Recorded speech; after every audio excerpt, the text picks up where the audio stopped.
Hello everyone, welcome back to another tutorial video from Conan Exile. My name is Hossein, but you can call me Dark Cat. In this video, we're gonna talk about and have an update on the new meta in 2024 after all the changes Funcom did on the PvP on the game, also changing a spear, nerfing it a lot, and we're gonna talk about also the gear and the weapons, buffs, and attributes.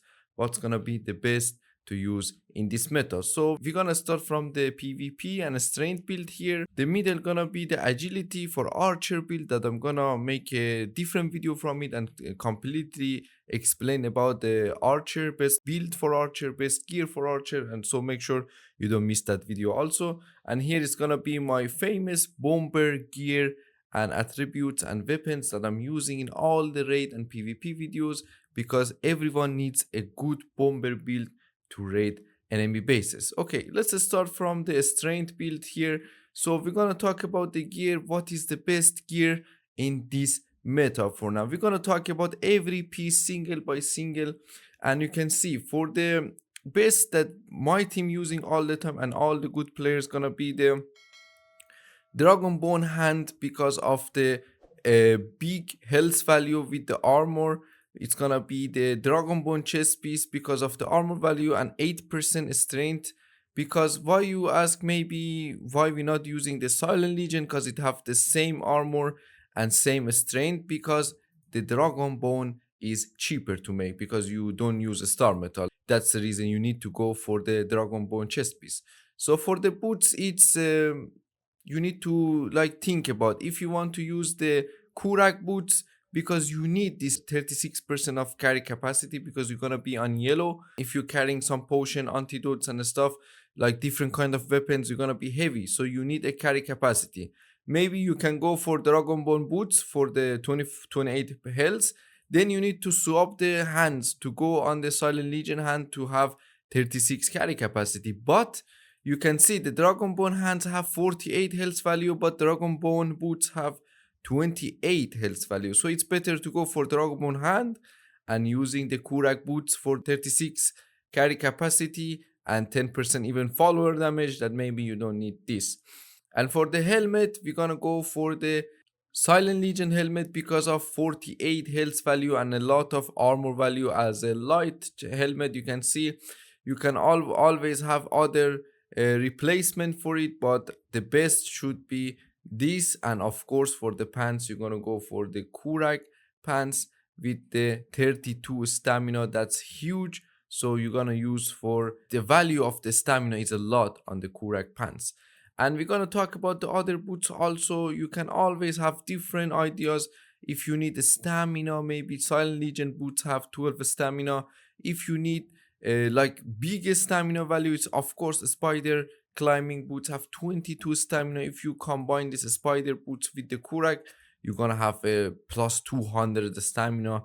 That's huge. But still the first layer, you can see it's gonna be the meta for using in the PvP, but you have different like I show also a maybe good replacement for them, depend on your play style. There is always perfected gear you can use because each piece of this gear gives you 5% agility and 5% strain damage. And for the kit, of course, you're gonna put the bulkhead plating on it when you learn this plating on the War Maker dungeon. And the armor value it's gonna be 440. Of course, if you have the right attributes that I'm gonna show you right now. For the strength build, you're gonna go for the fast healer because of course you're gonna heal 50% faster. That's really needed in the PvP.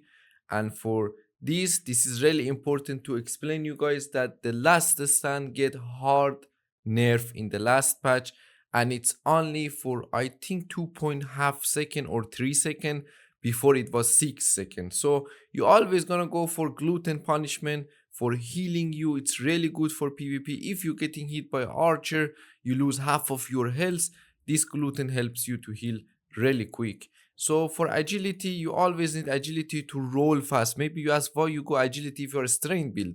It's really needed for rolling fast, for running faster and climbing faster. So make sure you have the agility for sure. So Deadshot is for archer build. You don't need this. We're going for the 10% additional armor pen. So when you go for this, you of course the next perk gonna be rolling thrust, because each roll gives you more percentage of armor pen. So you go for the rolling thrust because after dodging, your next attack gonna have 25% increased penetration. That's gonna be really good for having on the PvP. And for the strength, of course, we're gonna go for the equip armor weight 25% less, because you don't need combo master in this meta. No one gonna do a full combo, because look how slow it's gonna be. These days no one using the combo on any weapons, so it's gonna be a little bit of waste if you go for the combo master. And for the last perk, of course, I'm gonna choose the berserker over crushing swing, but some people maybe choose crushing swing for a stagger 25% longer. But I always baiting enemy, because in this meta people using great axe. If you're low HP, you turn and hit the enemy once and he's gonna be dead pretty quick before he even know about it. So this gonna be the gear. You can see 449 armor value with the perks that we just talked about. Now we're gonna see about the weapons and the buffs. It's really important to know what weapon is the meta in these days. I'm gonna talk about all of these that I'm mentioning here, craftable and legendary all together. So first we're gonna talk about the Great Axe. Great Axe is the main weapon in the PvP these days, that we have two Great Axe here that you can use. Of course, a Star Metal, that's the only craftable Great Axe you can use, and that's the meta, everyone using it. There is some rumors that it's gonna be, they saying if you make a DLC, for example the Nemedian one or the other Great Axe that have a bigger hitbox. I'm not sure if it's working, but you guys put it down below if you really think that if you make the Great Axe on the DLC, you have a higher hitbox. And for the next and the best legendary Great Axe that is existing in the game, we're gonna talk about the tag.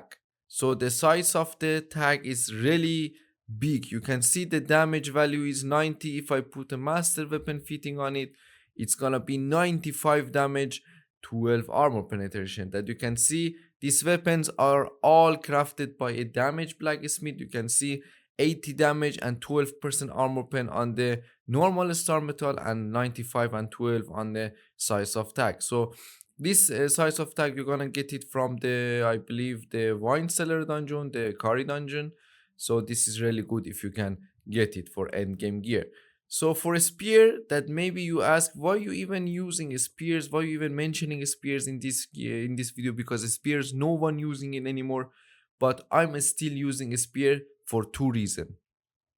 One reason is the spear is really good steal on officials, mainly with Q log, that you can do only sprint attack, because when you're doing a sprint attack you are not slow at all, and if you do the Q log you can pretty much use it a deadly weapon for chasing people and hitting them to finishing them. So, and another reason to use this, maybe also on the private servers, you can still use the spear on horseback. So the horse PvP is still a thing to kill people, and the best weapon to use still on horse is gonna be the spear. So I mentioned all the spears that is really good in this days. It's gonna be of course Mordulun, high damage and corrupted each hit. It's gonna be the Rusty Pike that you're gonna get it on legendary boxes, the Mordulun on the Warmaker. Rusty Pike is gonna gives you disease every hit, so it's really good to mix the debuff on enemies. For example, the gouging, the disease, the corruption, or the poison. So there is many debuff on them, so you can combo them. Disease is really good on Rusty Pike. The gouging is gives you hit, every hit bleed on enemy. So this new spear, the long Lyoger Fang, something like that, you get it on the recent event on the exile land. You can see there is some event maybe in jungle, in summoning place, that is randomly you need to run around on the map to find these events, and they dropping this Lioner Fang. You can see there is also one-handed sword, two-handed sword and spear, everything that gives every hit poison. You can see the damage on this spear is a lot, and the poison is queen poison, I believe, that do a lot of damage. For the craftable spear, of course, it's the Lemurian pike is still with the high damage value. We can put the master weapon fitting, 62 damage, 21 armor pen, and the ancient Lemurian pike. Every hit gives cripple. Now maybe it's not really good because people not doing the right click anymore, doing heavy attack with the spear because it's too slow. So the cripple value is a little bit off from this spear. So you can go any of these craftable spears or any of these legendaries. So for the one-handed sword, that some people are good with it, and it's really good to. It's a lag weapon. It's really good to use it on the lag. The first of the first on the one handed gonna be the drunken blade, because every hit it makes the enemy drunk, and if they don't have antidotes, they're gonna be really in trouble having stamina regeneration, because their stamina not gonna come back if they don't have antidotes. So this gonna be the best one-handed sword you're gonna use on the exile land. We have the predatory blade, and look at the damage on predatory. You have 113 damage, 21 armor pen. You only get it on the unnamed city from the boss, and you only use the left click on this weapon because right click not doing any damage. And this sword from the event again that gives poison every hit, it's really OP. You can see 64 damage, 21 armor pen with the infinite amount of poison on it, so it's really good also to use. So after that, the new meta maybe gonna be the hammers again. The best hammer, everyone using it now in these days in meta, it's gonna be ward breaker. Look at the damage on this hammer. You can see the damage is 73 damage, 79 armor penetration. It's huge. It's the numbers are really high, and if you use it, the thunder effect is also amazing. And the next is Pal Petor Lodestone. So this hammer, maybe you think the damage is not really high, but this hammer gives reduce your stamina, I believe. So when you hit the enemy, you're removing their stamina. Maybe it's a good hammer to use on the close range. It's all on you. The damage is 73, armor pen 59. It's a decent weapon to use. And for the two-handed weapon, if you are a two-handed enjoyer, the sword of Krum always the best. Look at the damage, is a lot. But if you want to use the sword of Krum, because as you can see, if I use the sword of Krum one hit, my stamina is off. So you need to use a rolling thrust to be able to spam sword of Krum. As you can see, I can just hit with sword of Krum many times with this damage value, 105 damage, 34 armor pen. You can actually two-shot enemies very quick and nice. And I always love to go around and do this control hit and one-shotting people around. It's really funny. So you go all around your playground. If enemy chasing you, you just walk behind yourself and bam, one hit and he's gonna be dead. So the sword is really good to use in these states. And the next one is this Annihilator. This is also have an executioner perk on it. So if you use this sword, you're gonna execute people really nice. You can see the damage, 80 damage, 45 armor pen. It's really nice sword, also nice looking, and you can use it even without the rolling thrust because it's not using that much stamina. So this sword is mainly good for doing control hits to one shot enemy because it have executioner. So if enemy is 10 to 15% HP, he gonna die instantly because of the executioner perk. So for the buff, of course, we're going for the salted pork and elixir for the strength. You can use for great for elixir of might, or you go for the black lotus. People going elixir of might if they don't want to get alcohol poisoning at first minutes at the start, or you go for the black lotus if you don't care about the alcohol poisoning. It's depend on you if you want to farm gray lotus or black lotus, which one is easier for you. So this was the entire meta for the PvP gear, and now we're gonna talk about the bomber gear. So the bomber gear is pretty simple. You're gonna use a gear that gives you agility, weapon damage, and HP. These two is the main important thing because you're not gonna fight that much. So mainly it's gonna be more on survivability. So that's why we're using the champion arena champion boots, because these boots reduce the percentage of the cripple on you, because in the when you're going to raid, you mainly gonna get cripple because everyone gonna focus you, and this gonna be really good to remove a percentage of cripple so you can run faster. For the hands, of course, it's gonna be Void Forge Dragonbone hand because the 48 health value and a lot of armor value. Always Dragonbone gear have the highest armor value compared to other gear. So for the helmet, I'm always choosing Godbreaker helmet. Why? Because Godbreaker helmet have the gas mask in the same time, 349 armor with 7 stamina. This is the best helmet to use as a bomber because you have gas mask, you have a stamina buff, and you have 349 armor as a helmet. So do not forget to use this helmet. And a little bit of a strange thing to compare these two Godbreaker helmet. One of them is cold resist, one of them is the heat resist. You always go for the cold resistance ones because cold resist have 349 armor and heat resist have 291. Both of them are crafted with the shield ride armorer. I don't know why they have a different value of armor, but always go for the cold resist to have more armor. And for the chest piece, I bring some options here. For the best, you're gonna use the Godbreaker for 610 armor on the cold resist and 509 on the heat resist. So always go for the cold one. You have also, if you are like start of the server, you don't have the scraps to make Godbreaker, you can always choose Dragonbone, 555 armor, but it gives strength. That not really good for agility and bomber build, but you can use the armor value, or you can use the Cimmerian or this Raver gear because this both gives you 28 health and 463 armor. And we're gonna go for the last, the pants. The Godbreaker pants gives you 5% agility weapon if you're fighting while you're bomber with katana or something. So this can help you do much more damage. The cold resist have 436 armor and the heat resist 360. You're gonna also use the Redeem Legion pants because it gives 17 stamina and with good armor value. And you can always use the combination of light with heavy because this Kurak pants gives you 32 stamina. You can use this light Kurak pants, the rest heavy. You have a still high value but more stamina. Depend if you are running more, if they're focusing more, you can always replace this Kurak instead of this Godbreaker and stuff. You can also use the Cimmerian and Raver gear for extra 28 health. So this gonna be let me wear it to show the value of the armor. I'm gonna use the Godbreaker here to show the maximum value here. So Godbreaker hand, and what I'm missing here.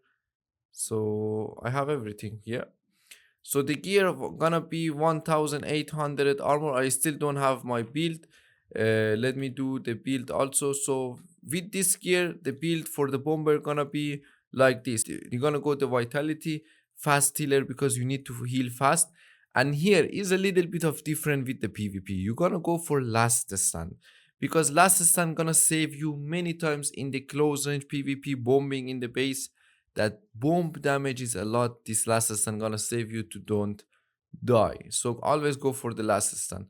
For agility, we're gonna go for the 10 percentage because maybe you roll and hit someone meanwhile, and it's not really important which one you go, but you're not shooting with the bow, so you're not gonna go for the dead shot. And for the last one, I always going for the double jump because I don't roll and hit people while I'm bombing. So the double jump helps you, for example, jump on the enemy fences. When you are stuck, you can jump on your bomb and double jump out when you're stuck. This is really important to have double jump as a bomber. And of course, for the expertise at the end, doesn't matter because you are not farming. And for the last perk, of course, you're gonna use the first one so you can run while you are heavy. So this gonna be the perks and attributes for the heavy. And for the buffs, sometimes I'm using the full vitality buff. So if I use the vitality buff, and you can see that I'm gonna have more than 900 armor value now. I didn't eat food, so when you eat food, you're gonna have a little bit more health and stamina. You're gonna have around 900 health value with these buffs. Or if you are fighting more in the PvP, you want to be a fighter, you can use the agility buffs. And I really like this hammer, the Hanuman Gada. You can use it because it's 50 kilogram hammer. The only way you're gonna use this hammer is gonna be with the encumbrance build. Why in the encumbrance build? Because it's really heavy. 101 damage, 57 armor pen. You can smash people with this hammer, but it's gonna be the strength weapon damage is the problem on this hammer. So you're not gonna use this hammer as a bomber, but I'm using it on a close range for thunder killing trolls. It's really good, so you can use this. But the best weapon is still on the bomber gonna be the katana. You can use the Musashi blade, or you can use these daggers. One of these daggers are really good. You can use this for acid, this for putting poison on it, and this for disease. And you're gonna get these two on the war maker and this on the Jebel Sack dungeon. You can also use the agility hammer, Beck the Corbin. This is agility weapon damage with a good damage and armor pen. And you can also use one-handed Amir Kurum weapon. It's one-handed sword with the agility damage, or a spear if you want. This is also the good agility weapon damage you can use as a bomber. So this was our entire update on the meta in gear, weapon, attributes, and the kits you're gonna use on the weapon and stuff. I hope you guys enjoyed this new video, and because most of people was asking me what's gonna be the new meta, I just come back to the game and I don't know what gear I'm using. So here you go, I finally make the tutorial on this. I hope you guys enjoy it. If you have any more question or if I miss anything in this video, make sure you put it down below in the comments. Thank you guys for watching. I will see you all in the next video.